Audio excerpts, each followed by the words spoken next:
My name is Kat Corchado. I am a fellow Air Force veteran and host of the podcast Sisters in Service. This podcast is where I found my passion for helping other veterans after my transition from the military over 22 years ago. My mission is to help veterans avoid the black hole known as transition, to help women veterans find their voice and discover their strengths as they enter civilian life. There's a new episode every Tuesday. I hope that you'll listen, you'll like, you'll share, you'll comment, and let me know what you'd like to hear on this podcast. Until then, I hope to see you again soon. Please stay safe, take care of each other, and it's never too late to start your impossible. Welcome, Sisters in Service, to day 26 of the Content Creators of Color. I am Kat Corchado, host of the Sisters in Service podcast. My guest today is Nyota Gordon. She's an Army veteran. She's an adaptability coach. She's a TEDx speaker. She's a coach. She's a trainer. She's a podcast guest. Everybody, please welcome Nyota Gordon. Hi, Nyota. Hello. Thank you, Kat. Thank you so much for having me. Hello, everyone. You're so welcome. Wow, you've got a lot going on, girl. You know, it's all good though. It's all good. It is all good. Yay. Thank you for saying that. Because sometimes from other people's perspective, it isn't always good, but it's all good. No, it's always good. You know, you're trying to be, bigger and better, and you can't deny that at all. So you were in the Army. So I always ask this question. Did you pick the Army or did the Army pick you? The Army picked me. My uncle was a command sergeant major in the Army. And basically he was my recruiter because he told the best stories about eating dead birds and dead snakes and all of these things. And I was like, you know what? I am going to eat dead birds. I'm eating those dead birds. And so needless to say, when I joined the Army, I was a paralegal. So there you go. I'm not eating no dead birds. I'm not eating no dead birds. I'm not eating no snakes. But he was my recruiter because, and that just tells you, and you know this, right? The value of storytelling. Oh yes. And so he got me early. I knew since middle school that I was going to join the Army. So wow. So you were like, I know what I'm doing. What are you going to be when I grow up? You're like Army. In the Army eating dead birds. Yeah, he got me. I thought he was, tell you one of these very, romantic stories of being in the military and, serving your country. And, I'm sure it was in there somewhere, but all you heard was the dead birds. Dead birds and snakes. That's what I heard. And I was like, you know what? I'm going to be in the woods. I'm eating dead birds and I'm going to be starving and I'm going to kill those birds and eat those birds raw. Which would have turned a lot of people off, including boys. Boys would be like, no, I want mom's, spaghetti and meatballs. I wasn't even close. That's a cool story, though. That's a really cool story. He got me. And the Army kept me. You know what I'm saying? He got me, but the Army kept me. They kept saying, hey, you want more? And they're like, yeah.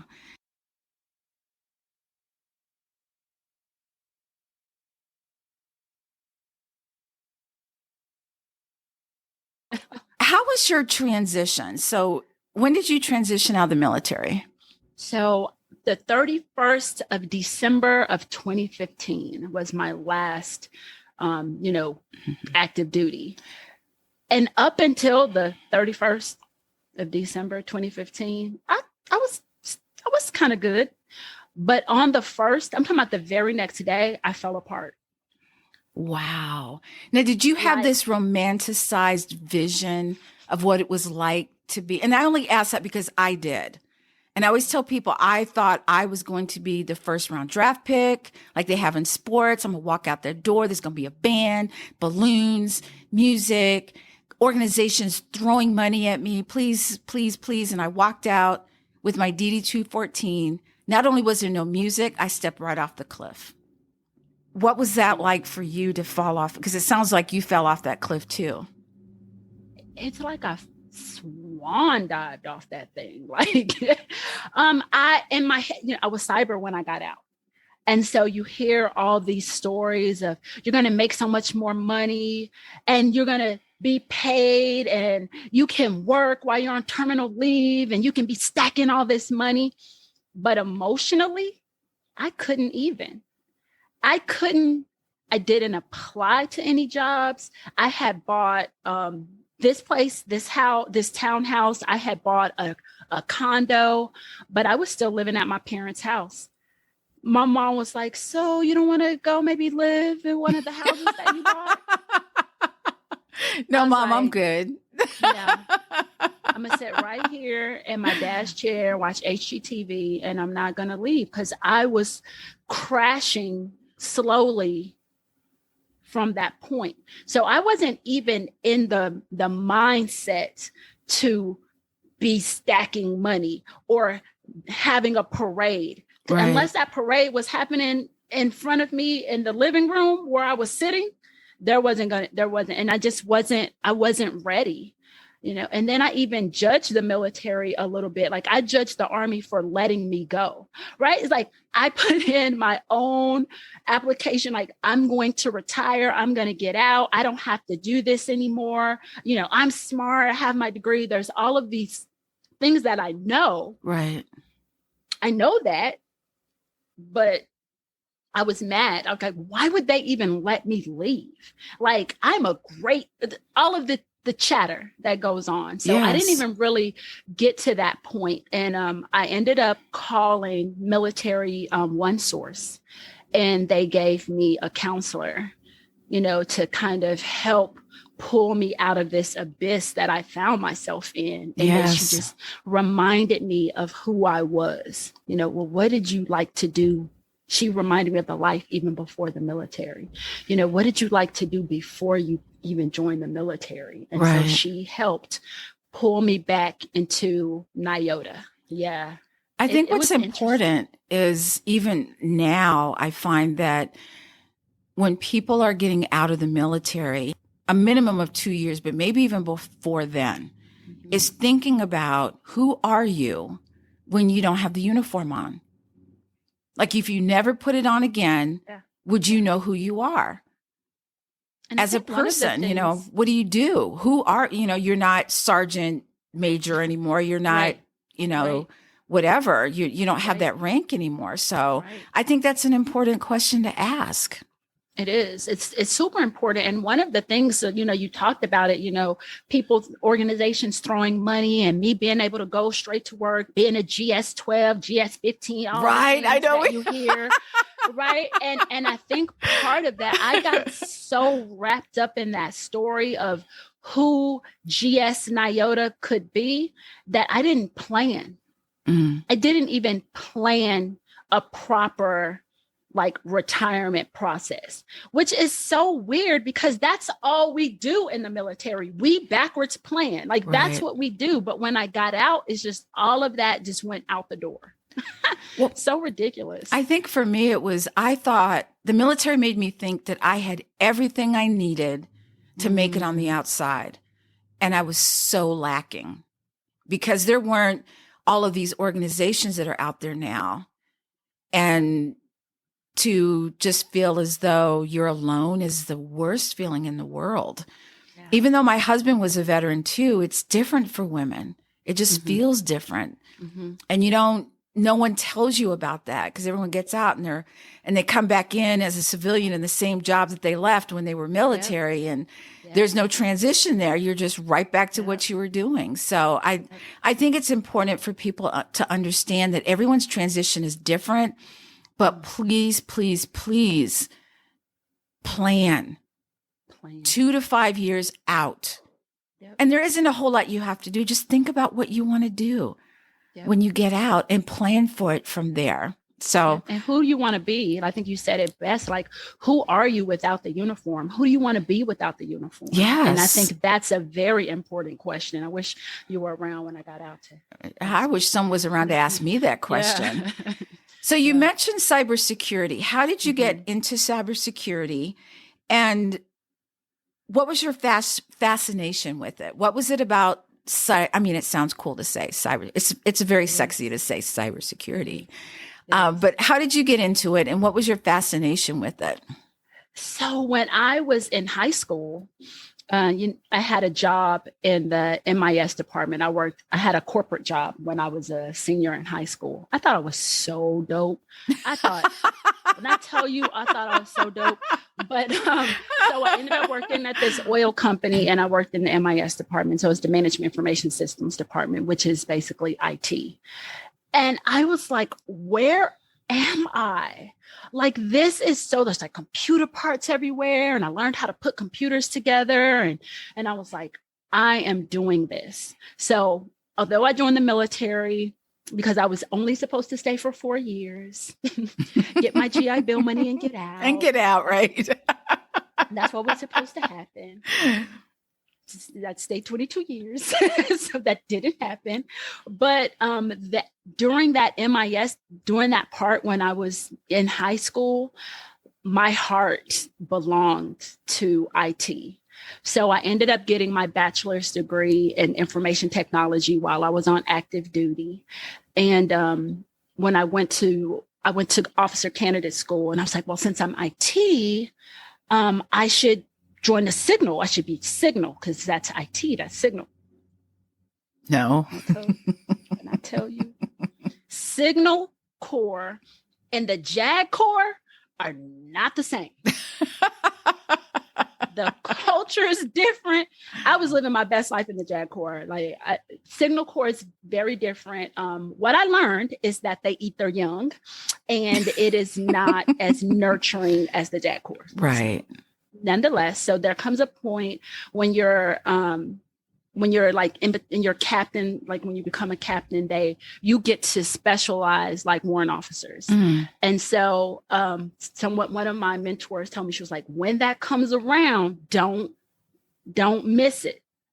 And so when it came around, they gave me the opportunity to specialize, and it was like information assurance, so that's, making sure the networks are secure, information is secure, all that kind of thing. And yes. So when I did that, that's how I found my way into cybersecurity. And I was like, oh, this is where I need to be. And so I actually I seeked it out, but it started in high school. Yeah. Now, do you find that cybersecurity is more relevant now than before? And I'm saying not so much in the military, because it's always relevant in the military, but I'm speaking now as a civilian.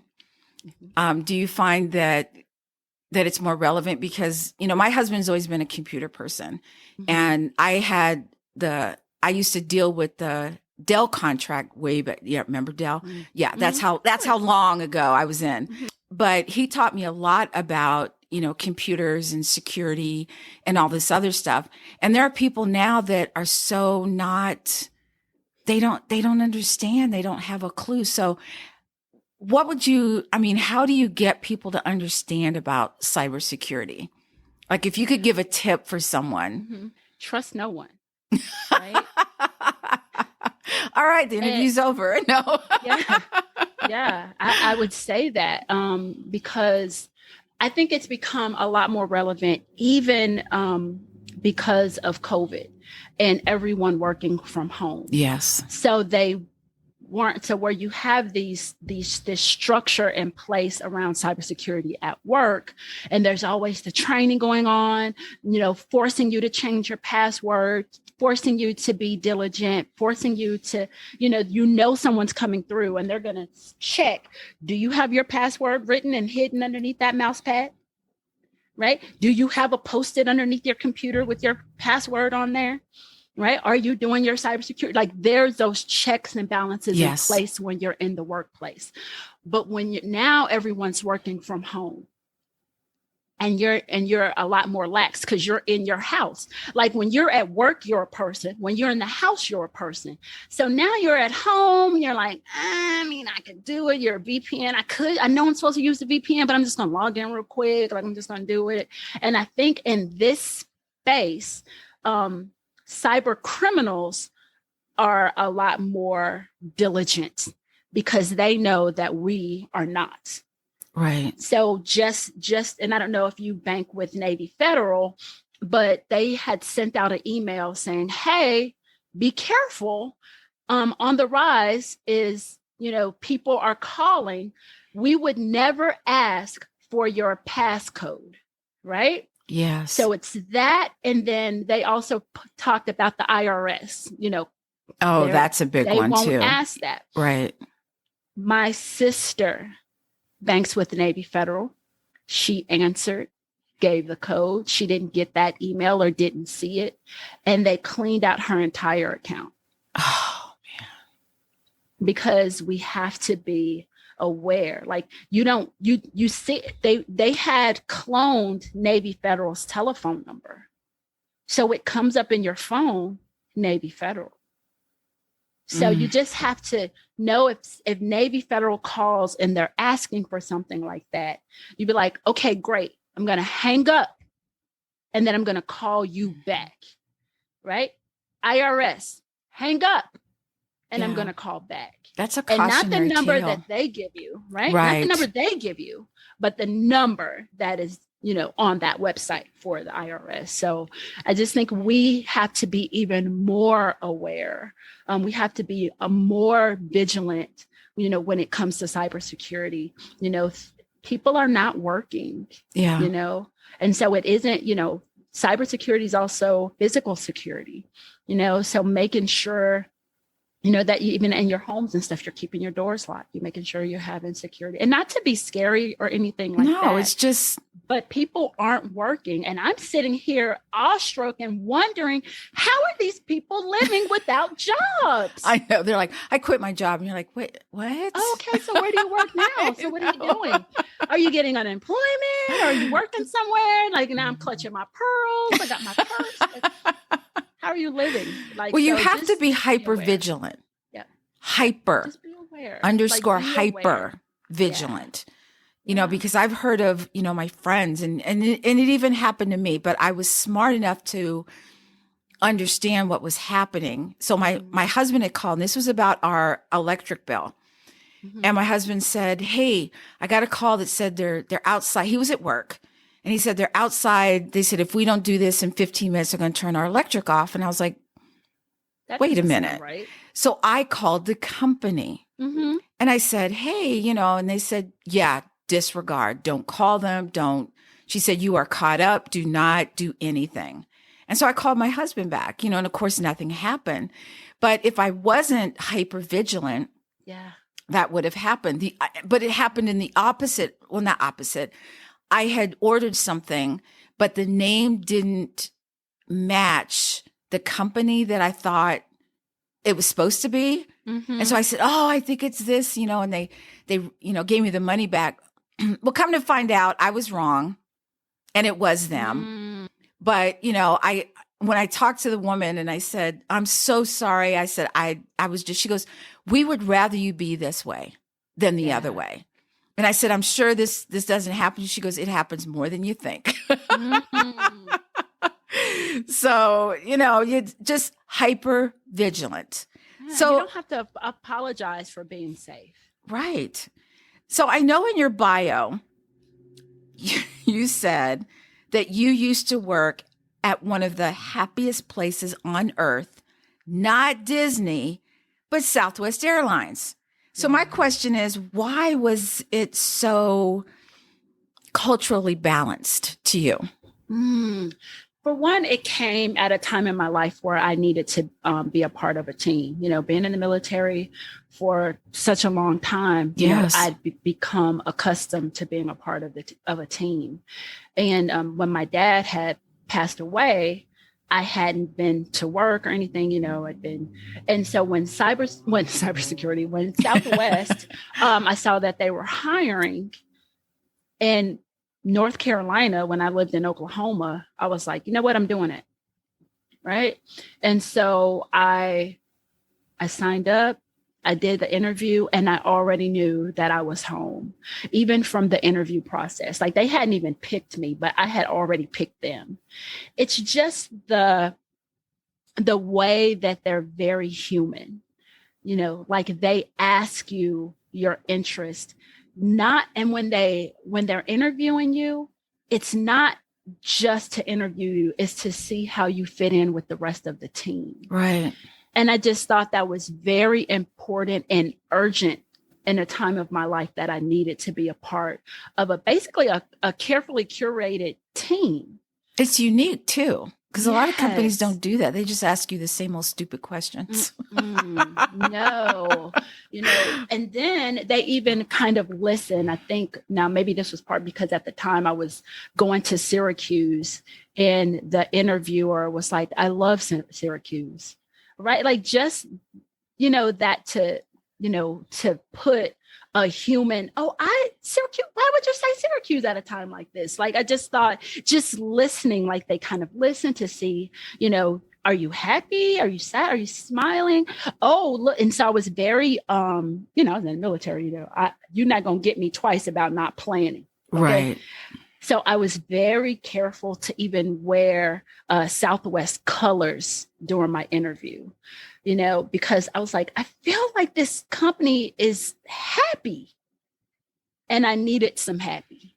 And we all need some happy. If you can go to work and get paid and be in a happy place, seriously, sign me up. I want part of that. Do it. And just the culture was very human. Right? Like notice the difference, like when you even go to Southwest and they're like kind of playing on the speaker when they're doing the safety announcements, like they allow you to be like human. And I just thought that I love that. Like I am an evangelist for Southwest Airlines. Like, and so when COVID came, they were like, okay, we're not really flying, but what we'll do is we'll give you worked here for 2 years. So we'll give you 2 months of pay and we'll let you fly free for 4 years. Goodbye. What?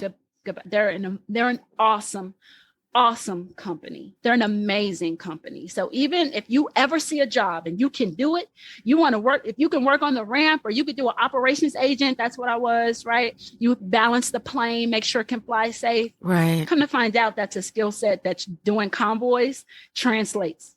There you go. Running a convoy, being able to make sure you can do a load plan and all that stuff, it translates, right? Wow. But if you ever get an opportunity and you can work through Southwest, I say do it. They're an amazing company and they came just in the nick of time and my emotional needs. So that's a huge testimonial, you guys. Yeah. Just saying.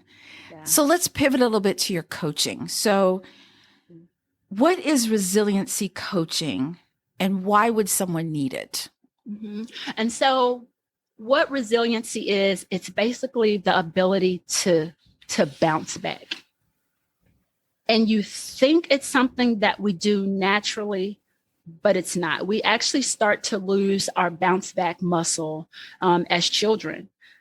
And we end up losing that muscle early because of the lack that adults have telling us that what we can and can't do. Oh, you can't possibly be a millionaire. No one in the house has ever been. You don't even know any millionaires, right? So we start to get that, chipped away from us, early. And then, you go into adulthood and now you're adulting. And then, that part ends up making you not resilient because now you're working at jobs for money because you got to be able to live. You got to be able to pay your bills. You're not happy, right? But you have bills to pay. So that kind of takes away from your ability to bounce back. And so that's also that resiliency, that being able to bounce back. It's also being able to be adaptable. And so as a coach, what I do is kind of remind you who you were. I remind you of little Nyota, of little Cat, right? And try to get you to experience the world through little Cat. Like little Cat would never accept anyone talking to her like that, right? Because kids are so honest and they're like, you're mean, right? A kid will tell you, you're mean. Yeah. I don't like that. Oh, where is my mom? Like, what is happening? And just to be able to experience the world because that little Nyota, that little Cat, that little Greg, that little Sherry, like she or that person, that little girl is your superhero. Yes. She's the one that knows how to love the most. She's the one that knows how to play the most. She's the one that knows how to stand up for you the most. And so I just really teach people to really lean and like put her as your filter. Mm-hmm. And because she has that skill set. And if she's weak in an area, you get to fluff her up. Like, well, the reason why she's weak is because you're dehydrated. Right. The reason why she's weak is because you're not well rested. The reason why she's weak is because you won't fill her up. So she can't really be your best filter. But what I am learning in this space, as I'm really talking, is that I don't really resonate so much with being a coach anymore, but more of I would say an adaptability or a resiliency consultant. Ooh, I like it. Because I'm more invested in my client's transformation than they are. And so I'm like rooting you on, and I'm throwing you bait, and I'm trying to reel you in, and like, this is the big one, and like, let's do it. I'm like, yeah, I'm cheering. I'm doing all my best la-las, and I'm working harder than you are. And it can end up being exhausting. Yeah. So but like, everybody needs that cheerleader in their life. It's when you're talking about the kids, the one thing that I remember about me as a child and children in general, they always ask questions. Well, why? Yes. And so I never stopped asking questions. My dad saw everything in black and white. And I'm like, why can't it be purple? That was me. And I think that when you keep asking questions, you keep learning and you keep growing. And I think when you stop learning, you stop growing. So keep asking those questions.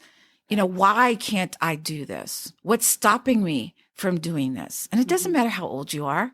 Just think about what it is you want to do and then go for it. How can I do this? Yeah. Exactly. What are the steps that I need to put this in place? So I know in your bio, when you're talking about being being a consultant, and you said your disclaimer is, I am going to get all way up in your business. How does that help your clients? What do they get? It's like what you said. I'm super inquisitive. Like, I am curious. I have questions, right? And so it goes to like, well, how long have you acted this way? Well, when do you realize was the first time that you hadn't cried, like in years? Like, why don't you cry? Who told you that you couldn't cry? Like, I have questions, and it's not even like a script that I have, because each person is different. And I'm like, well, why don't you think the sky should be purple? Like, have you ever left home? Like, have you left out of your borough? Right. Because, it's a lot of people in New York who have never left out of their boroughs, but they call everyone else country. I know. And I'm not trying to say nothing, but okay.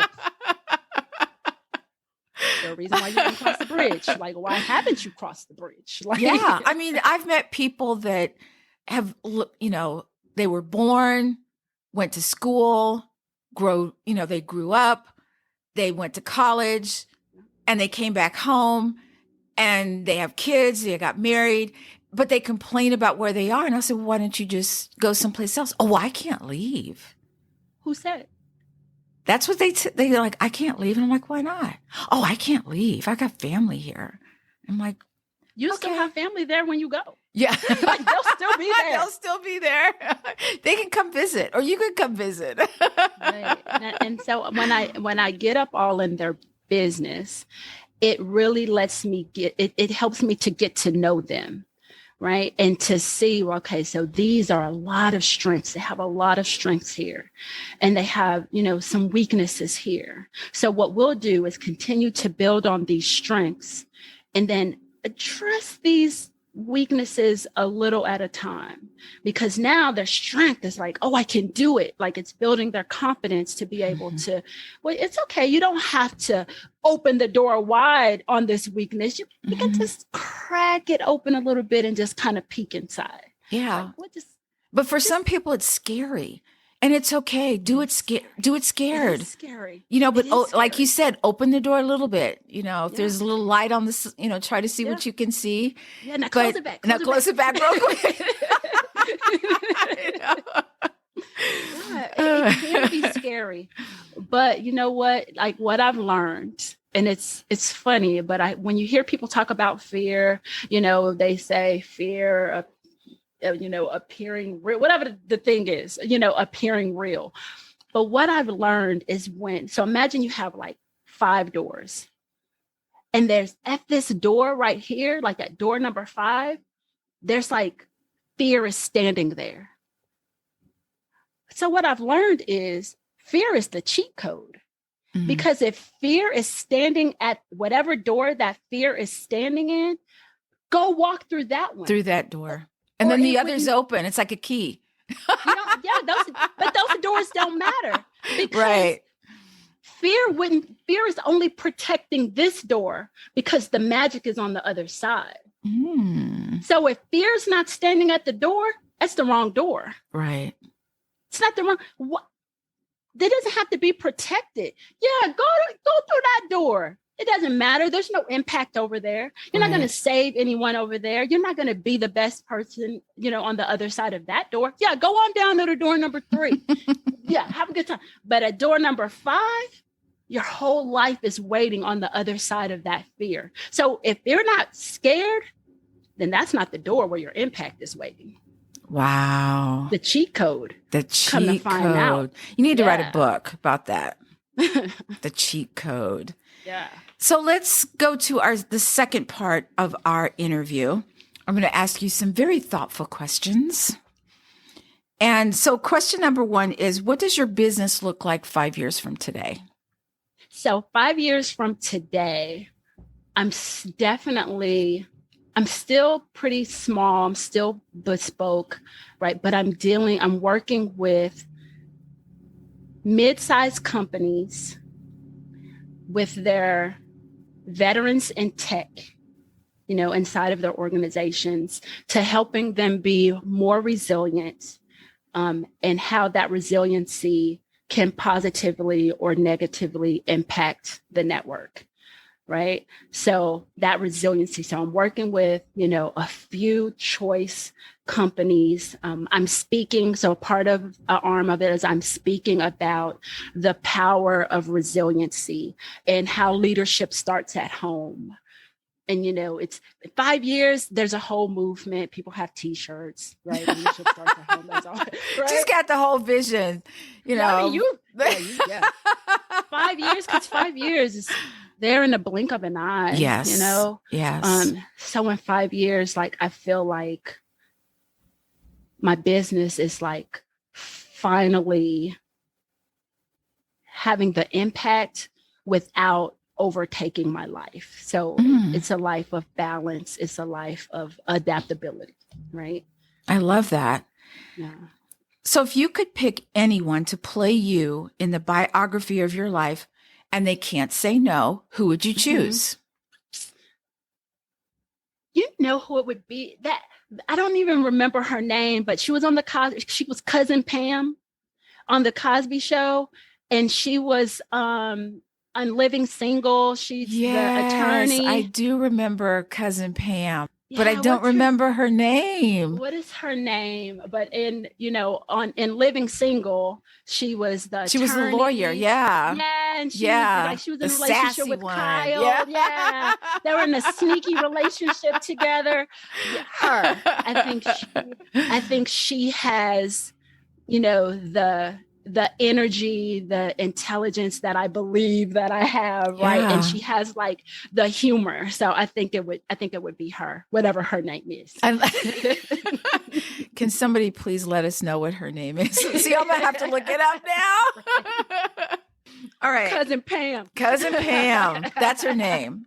Right. So what superhero or heroine best personifies your personality? It's funny because here lately, I'm really resonating. I'm really seeing Steve Harvey as a superhero these days. And I think it's because of how he talks about having a vision for your life. and really leaning into that vision and being able to really focus on that one thing. And I think he's really superhero and like right now, like I'm really like fangirling him right now. He's like, everywhere right now. It's just something about like, because that, I think that story or the vision board and about focusing on the one thing and, you know, really having the courage to focus on one thing. Yeah.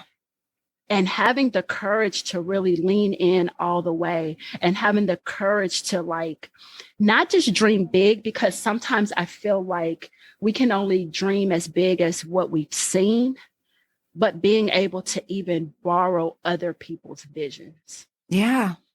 And so you get ideas. They're like, wow, that's really cool. I want to do that. Yeah. So what's at the top of your bucket list of things to do? It's actually, my bucket list is pretty, I just pretty much do whatever, because I don't have kids. I'm not married. So I just be like, I just up and go. So you just do what you want to do. I do. Almost to my detriment, right? But one of the things I'm getting ready to do here, and I'm planning in September, is to move to Dubai. Wow. And I know, girl, that's so crazy. But the reason is it's part of my personal and professional development. So I have a friend that lived, she was stationed, in the world. And when she got out, she went to go work in the Middle East, and she worked in Bahrain and she did some stuff. But what I learned from her is that her mindset around receiving is a level that I feel like I can't quite like reach. And part of it was because living in the Middle East, that level of opulence they have is something that I haven't experienced. When I'm in the Middle East, we got on uniforms, we're carrying weapons on our backs. Like, there's no opulence there. There is no opulence. It's like chopping wood.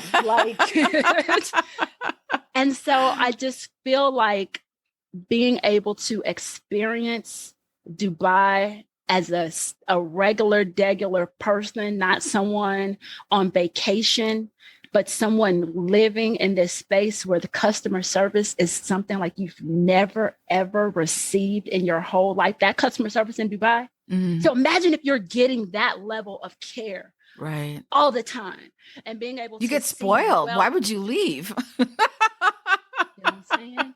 You know what I'm saying? And like wealth expressed, right? Not wealth in your head, but wealth expressed to the point where it's like, now this is just extra, right? I want to experience that extra and be able to pull that into my own mindset. Yeah. That's why I'm going. Wow. I love that. Yeah. All right. Last question in this series is, if you could have dinner with anyone, living or not, preferably they will be when you have dinner with them, but who would it be? It would be my dad. Oh, yeah. That was my homeboy daddy. Like, it would be my dad. And then you're talking about asking questions. My dad never was like, would you stop asking me so many questions? He just fed into it. He just let me go. Like, daddy, why this, daddy? And like, even up until when he passed away. So I'm like, I'm 43 and I'm still charging this man up with a whole bunch of questions. And so that's a skill that he let like thrive and grow in me. And so if we had dinner, I got questions. Yeah. And he will let me ask them and he will answer them to the best. And he would encourage me to further ask questions. Yeah. And so it would be my dad. Nice. I love that. All right. Part 3. All right. This is the this or that. Ready? Okay. You pick one. And I'm just in my head, you can get with this or you can get with that. You can get with this because this is where it's at. Right? I just had that right. I couldn't even let it go. All right. Sweet or salty? Salty. Warm or cold? Cold. Beach or mountains? Mountains. Bad breath or body odor? Ooh, sheesh. I always get everyone with this question. Body odor. Instagram famous or infomercial famous? Infomercial. Roller coaster or water slide? Roller coaster. A store where everything is free or a restaurant where everything is calorie free? Free. Everything in the store is free. Oh, everything yeah. See, I'm not mad at no calories. I know. Me too. I know. Right? I don't care about no calories. I have a great relationship with food. We go together. We're like this. I don't hide food under my bed or nothing. I love food. Yeah. Books or movies? Movies are based on books. Nice try. So, yes. Books. I would say books. Zombies or vampires? Vampires all day. Winning the lottery or finding your soulmate? Finding my soulmate. Rich and famous or rich and unknown? Rich and unknown. Pizza or tacos? Pizza. Pizza, pizza, pizza. Smartest person in the world or richest person in the world? Smartest. Well, you passed.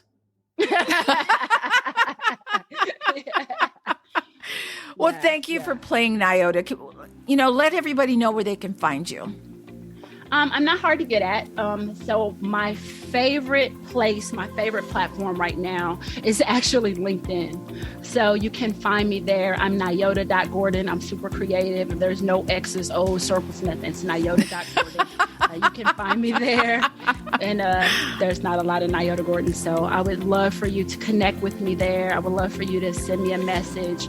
Don't sell me straight away. Say hi and let me know where you found me. And then we can talk about whatever you're trying to sell to me and what I'm trying to sell to you. Thank you so much, Nyota. I so loved having you on and playing my little game with me. I'm still a kid. I'm still a kid at heart. So little cat. Yeah. So everybody listening, thank you so much for being here. Well, not being here, but listening. And as always, please stay safe, take care of each other. And until next time, but I'm going to add one more thing. It's never too late to start your impossible.